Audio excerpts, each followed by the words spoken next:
first of all, it's, in my mind, it's much more of a wholeness and a completeness than light and darkness. If you look at just the day and the night, yes, we have a sunrise, yes, we have a moonrise, yes, we have a sunset, and yet there's light long after sunset. There's light long before sunrise. This is what dawn and dusk refer to. And so there's not really a very, very exact fine line where you can say, half a second ago it was light and now it's dark. Or half a second ago it was dark and now it's light. Here is light, here is dark. And the reason that that's important for me is that they're all part of a whole. And when you think, though, of positive vibes and our obsession with them, there's a story I'll tell about this. There was a fantastically wonderful, wonderful spiritual teacher, spiritual master who passed away a few years ago, who lived in Rishikesh, named Swami Dayananji Maharaj. And one year in our International Yoga Festival, he gave a talk about this. And he was talking about the Western sort of New Age obsession with this just good vibrations, positive thinking. And what happens with that is it's truth, but it's truth pulled out of context. And so our scriptures, our sages, our rishis, our saints emphasize, as you think, so you create your reality. And of course, we all would love our reality to be positive. So why not think positive? I mean, who's gonna think about poverty and misery if that's what I'm going to be creating by thinking about it? So we all need to think positively because of the impact of our thoughts on our world. And what we now know neurologically, which I speak about in here almost every night, is the literal, physical, energetic impact of our thoughts on the world. And yet, it's not as simple as it's been made in a lot of the New Agey world. And so what Swami Dayananji Maharaj said was fantastic. So I'm going to share it with you all. He said he was speaking about positive thinking and this obsession, as you said, with positive thinking. And he said, one day I was with a good friend of mine who is very, very fat, and he has diabetes and he has high blood pressure, and the doctors have put him on a very strict diet. And he said, and I see him one day eating a donut. And he said, and I said to him, hey friend, how can you possibly be eating a donut? You've got diabetes, you're obese, you've got high blood pressure, your doctors have put you on this very strict diet. A donut is, nothing but fried, greasy, sugary, fat and flour. How can you possibly be eating a donut? And he said, and my friend said to me, well, see, Swamiji, I have started a practice of positive thinking. And see, the donut has two parts. And one part, you are right, is this outer circle, which is fatty and greasy and sugary and bad for my diabetes and bad for my blood pressure. But if instead of focusing on the outer part, I focus on the hole in the middle, then I'm all good. Then there's no problem. He said, so in my practice of positive thinking, I've learned to focus on the hole in the middle rather than on the outside. So Swamiji had given this as obviously an example of the ridiculous lengths to which we go in the belief in just thinking it so will make it so. So yes, it has absolutely become what it's become is a shortcut. And this is not the only example of deep, deep Eastern spiritual traditions, whether from India, whether from China, whether from Cambodia, whether from Thailand, whether from any of the Eastern ancient spiritual traditions that get sort of co-opted by a new age West that's looking for shortcuts, that's looking for life hacks, that's looking for ways to get there quicker.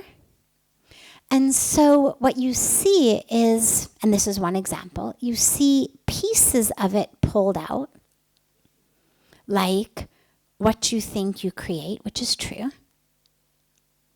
But it's true not just because focusing on the hole in the donut is somehow going to render me unimpacted by the grease and the sugar and the jelly and the, but because that which we think is how we live. And so the power of positive thinking, the power of intention, the power of my thought has a very important component to it, which is action. And so if I think positively, as in, I'm going to be successful, I'm going to be able to make a difference in the world, this relationship is going to be full of love and compassion,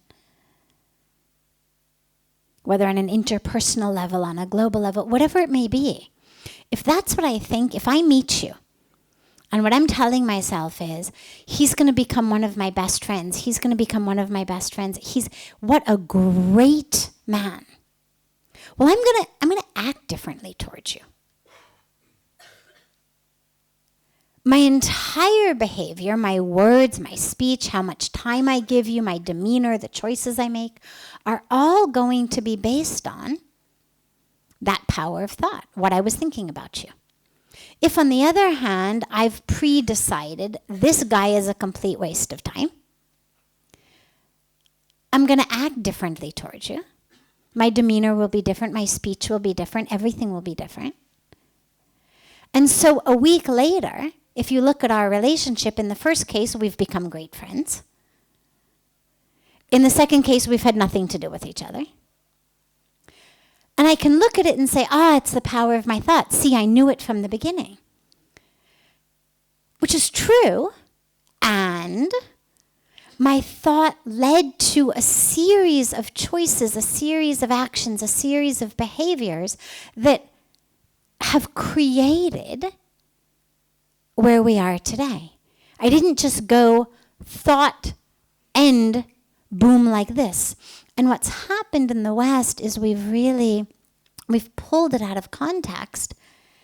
And what's gotten lost in a lot of the cases is that chain of action and behavior and choices and decisions that actually create our life.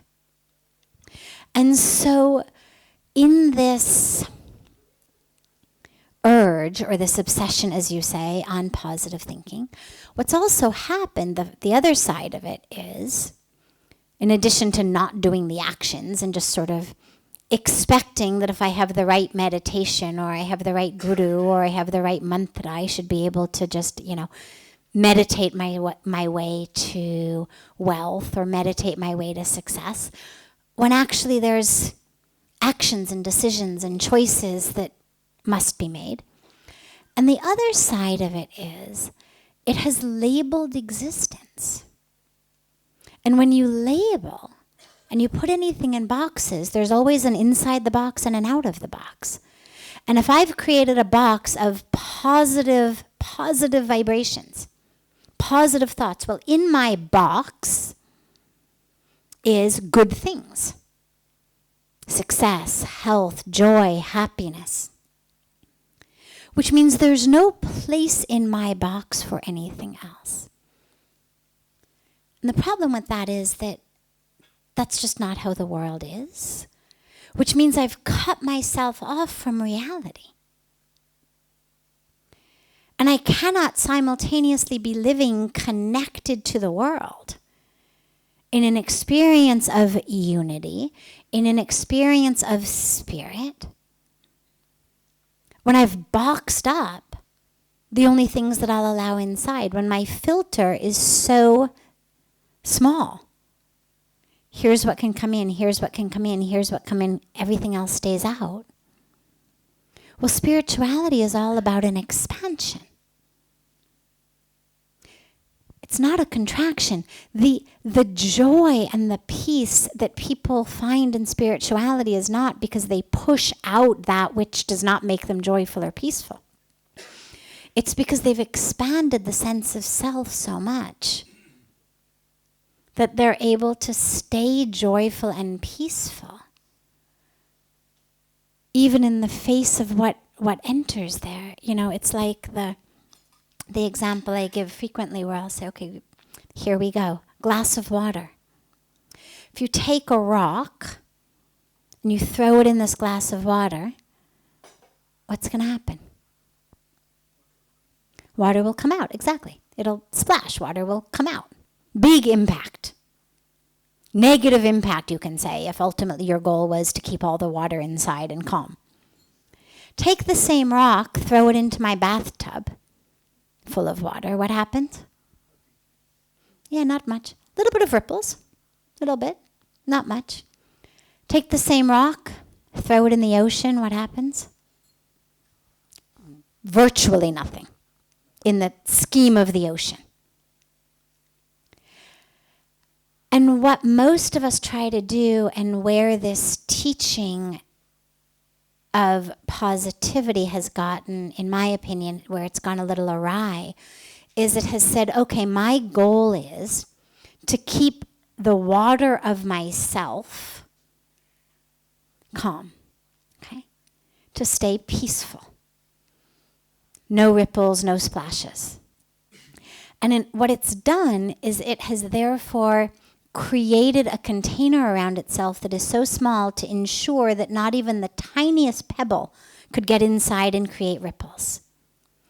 But ultimately what spirituality is about is expanding the sense of self so much that you are the ocean.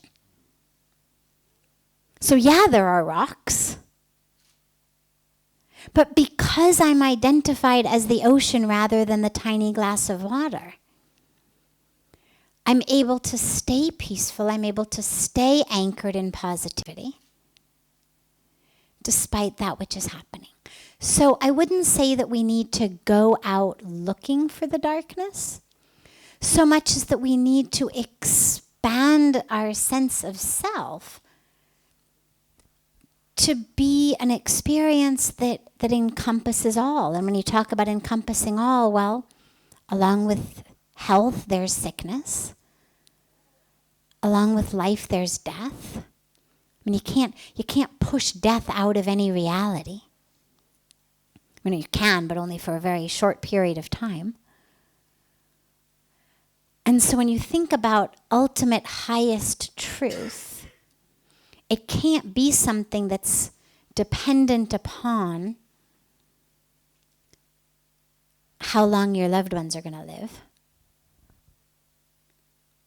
Dependent upon how long you can go before getting the next flu. Dependent upon how long it's going to be before the stock market crashes or your house catches on fire. I mean, because we can push a lot out of our lives, but you can't push life out of your life. And ultimately, we're all going to get sick. Ultimately, we're all going to die. Ultimately, we're all going to lose our loved ones. It's just part of the package of life. And so any spiritual practice that is so limiting is one that I would not endorse very strongly, since ultimately when we talk about spirituality, it's always eternal, right? I mean, Sanatan Dharma, eternal way of life. It's not the way of life until you get sick. the way of life until you lose a loved one, the way of life until the stock market crashes or until your house burns down. So it's got to be something that it enables us to have it all. And, in nature it's all there, the dry seasons, the wet seasons, the hot seasons, the cold seasons, flowering seasons, non-flowering seasons. And so I like to think of it like that rather than dark and light or good and bad.